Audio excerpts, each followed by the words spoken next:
பார்த்தீங்கன்னா ரேப்புன்றது வந்து ரொம்ப அதிகமாக போயிட்டு இருக்குல்ல. ஸோ அது காரணம் வந்து சொசைட்டியா இல்லை டெக்னாலஜியா?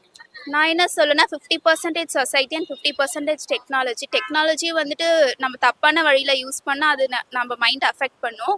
ஸோ இந்த மாதிரி விஷயத்தில் நம்ம இன்வால்வ் ஆகிக்கக்கூடாது. அண்ட் இன்னொன்று என்னென்னா, இப்போ இருக்கிற யங்கர் ஜென்ரேஷன்லேருந்து எல்லாருமே வந்து மென்னை கரெக்டாக வளர்க்கணும். ஒரு விமனை எப்படி ட்ரெஸ் பண்ணாலும் சரி, அவங்கள கரெக்டான இதில் மட்டும் தான் பார்க்கணுன்றதை வந்துட்டு பேரண்ட்ஸாக இருக்கட்டும், சிப்ளிங்ஸாக இருக்கட்டும் சொல்லி கொடுத்து வளர்க்கணும்.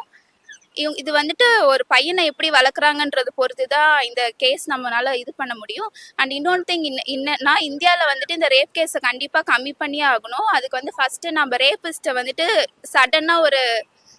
சடனாக அவங்களுக்கு ஒரு தண்டனை கொடுத்து இந்த மாதிரி பண்ணால் மட்டும்தான் அது கம்மி பண்ண முடியும். மற்ற கண்ட்ரீஸ்லாம் டேரெக்டாக சடன் ஆக்ஷன் எடுப்பாங்க. பட் இங்கே வந்து அப்படி கிடையாது.